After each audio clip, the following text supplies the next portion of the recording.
Светиот синод на Македонската православна црква Охридска архиепископија му се заблагодари на Вселенскиот патријарх Вартоломеј за одлуката да се признае канонското единство на нашата црква со останатите помесни православни цркви. Признавањето под името Охридска архиепископија според македонските владици го потврдува вековниот црковен континуитет. Продолжуваат разговорите со Српската православна црква до уредувањето на конечниот статус на нашата црква, како и по препораката на Цариградската патријаршија, која во рамките на светоканонскиот чин и црковното предание треба да се уредат управните прашања помеѓу двете цркви. Историски чин е признавањето на црковната иерархија предводена од архиепископот Стефан за канонска и валидна, што во се православниот свет значи дека повеќе не сме расколници и тоа е чекор поблиско до издавање томос за автокефалност на нашата црква. Но познавачите коментираат дека признавањето од Вселенската патријаршија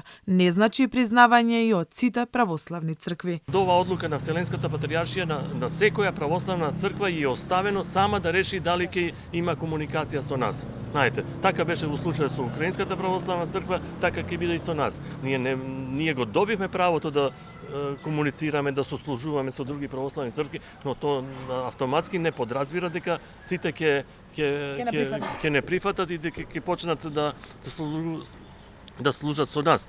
Уште се чека реакцијата од Српската православна црква. Ѓоргевски е скептик дека СПЦ ќе признае автокефалноста на МПЦ, а максимумот кој може да го очекуваме е широка автономија. Уште поизвесен е ставот на Бугарската православна црква, која се смета за наследничка на Охридската архиепископија.